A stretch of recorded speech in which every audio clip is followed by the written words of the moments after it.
Buenas tardes, me encuentro aquí en el Colegio William Perkin con el doctor Javier Quintero, director académico de esta institución.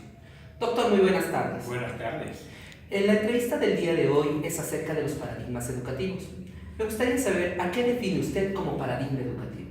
Bueno, para definir paradigma educativo debemos comenzar por definir propiamente lo que es el paradigma. Y los paradigmas, si se quiere, su definición tiene que ver con que son un modelo, una visión de cómo adquirir, consolidar el proceso de enseñanza-aprendizaje. Es decir, que los paradigmas educativos se basan en la posición que tiene el docente, el profesional de la educación, y que este profesional hace dinámico el paradigma que adopte propiamente en su propia práctica pedagógica, en el ejercicio de su hacer, de su cotidianidad como docente. Entonces, es importante de diferenciar que existen varios paradigmas educativos y que uno no es mejor que otro. Es decir, cada paradigma aporta a las ciencias pedagógicas elementos clave para consolidar el proceso de enseñanza-aprendizaje. Es decir, que alimenta a la didáctica como ciencia. Ya, muchas gracias. ¿Qué paradigma educativo emplea en su institución? Bueno, empleamos el paradigma, sobre todo el paradigma humanista. El paradigma humanista concibe al estudiante como el centro del quehacer educativo. Es decir, el estudiante con pleno desarrollo de la personalidad. Un estudiante o un ser humano que se vea desde lo biopsicosocial, lo biológico, lo psicológico y lo social. Por supuesto que este paradigma humanista también trae una relación con lo que Vygotsky en su teoría histórico-cultural interpreta a que el estudiante en el centro del quehacer educativo se relaciona con el resto y con su contexto, es decir, que su aprendizaje va adquiriendo a medida de que se vaya relacionando con los otros estudiantes, pero no solamente con los estudiantes, sino con todos los actores del hecho educativo, es decir, desde el personal administrativo, el personal directivo, docente, los estudiantes y los padres y representantes.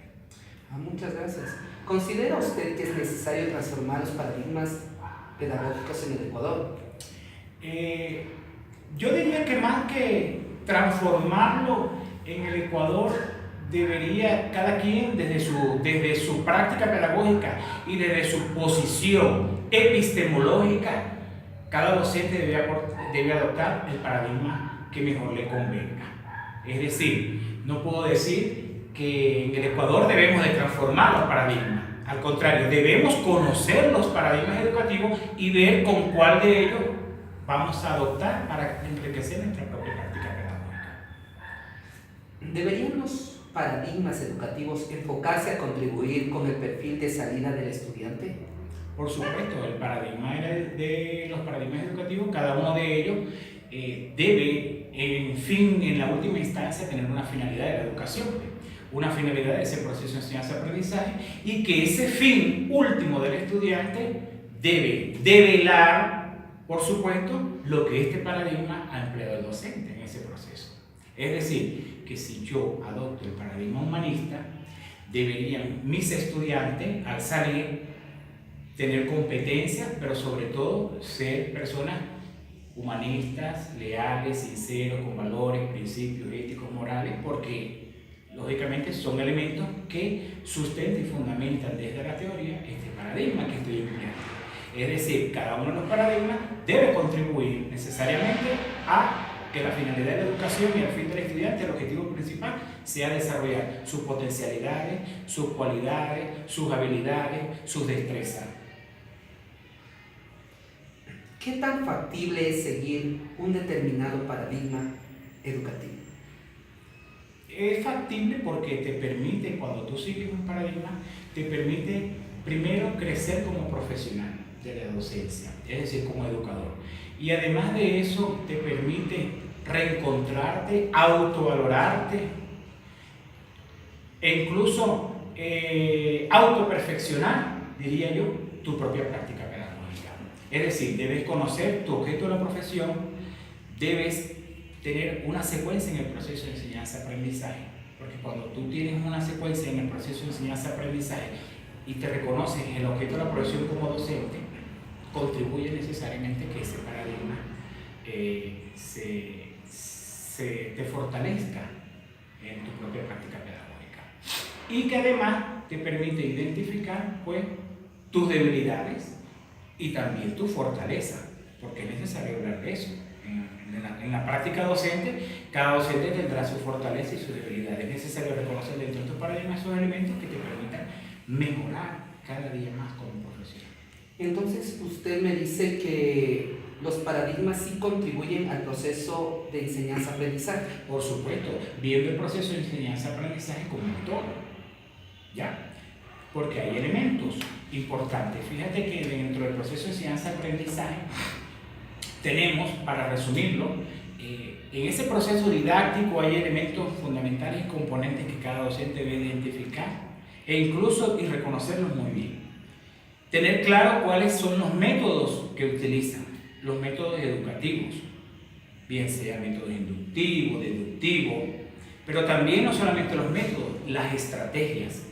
Y con las estrategias, las técnicas. Pues son tres componentes esenciales en las habilidades pedagógicas docentes, que tienen que ver con la relación de los paradigmas. Es decir, método, estrategia y técnica de aprendizaje. ¿Cómo define entonces usted, ya que estamos hablando de los diferentes tipos de paradigmas, cómo define usted el aprendizaje desde la teoría conductista? Desde la teoría conductista se ve el aprendizaje.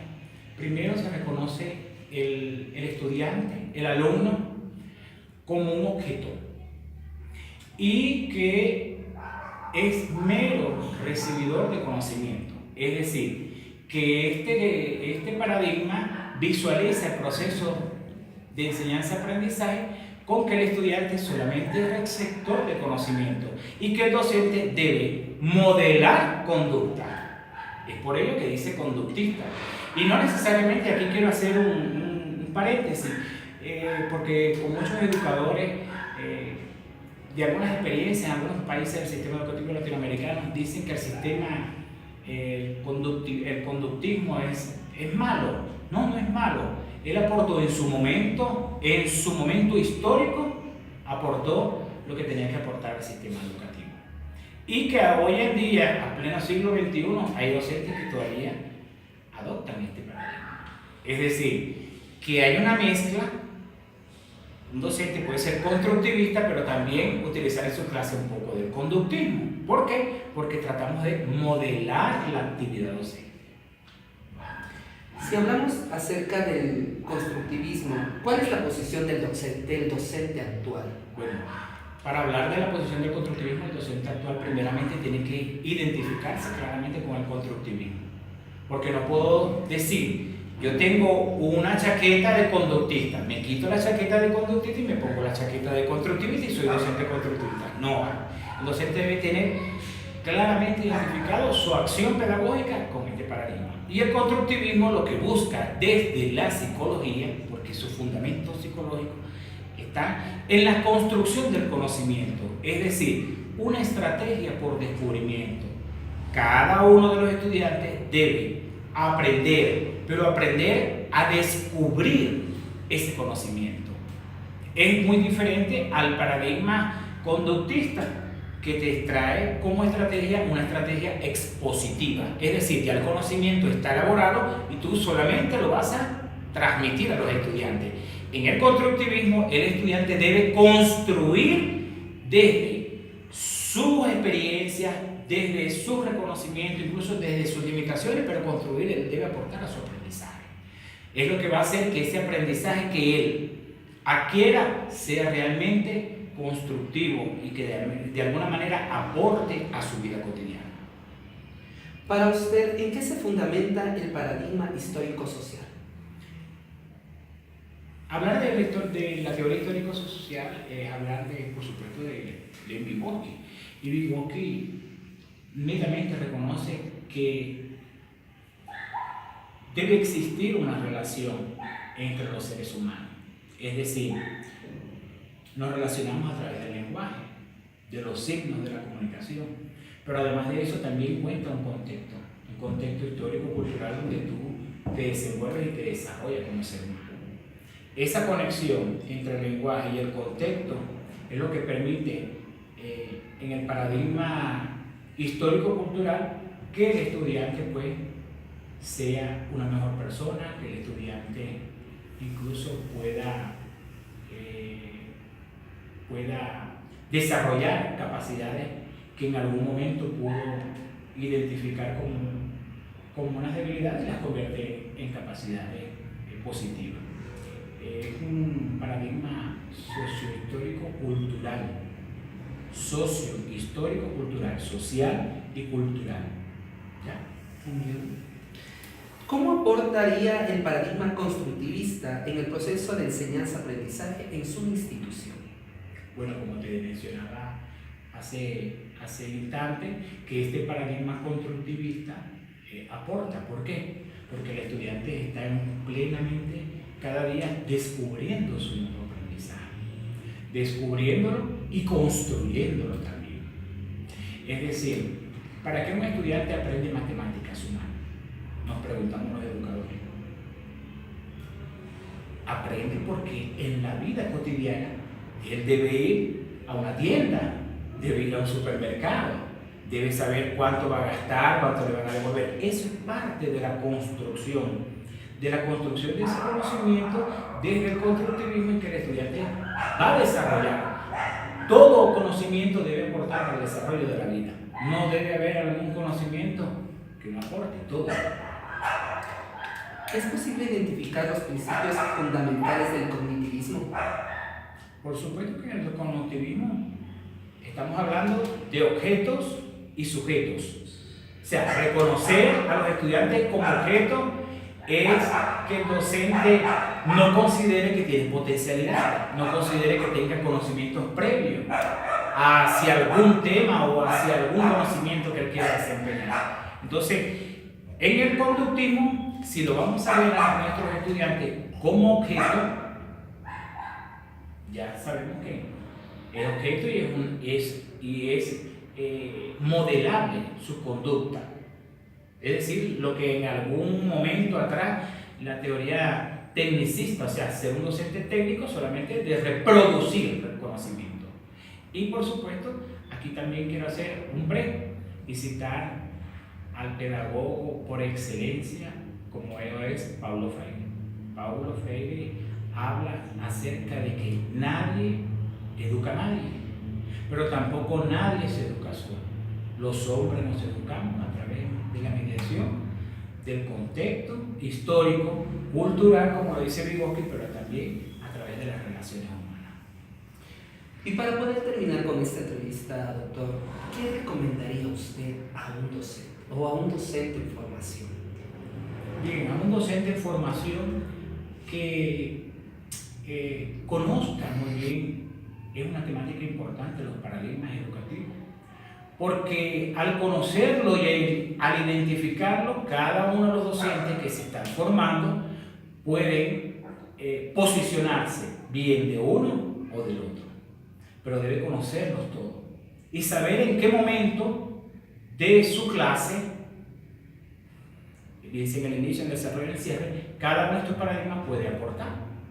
Y lógicamente, como dije también al principio, tener y reconocer sus habilidades, pero también reconocer qué métodos utilizo, qué estrategias utilizo y qué técnicas, porque los métodos, las estrategias y las técnicas tienen que ir acorde al paradigma que yo adopte. No puede ir porque entonces no hay inconsistencia, no hay armonía entre un paradigma y mis habilidades pedagógicas. Tienen que ir acorde al paradigma que yo adopte. Si no, pues estoy haciendo eclecticismo, o sea, tomando un poco de cada cosa y no podemos identificarlo. Y eso nos va a permitir crecer como profesionales, como educadores, sistematizar sus propias prácticas pedagógicas para fortalecerlo y para autoperfeccionarse cada día más. Agradezco muchísimo, doctor. Un placer. Una muy buena tarde, que pase muy bien. Muy bien, gracias.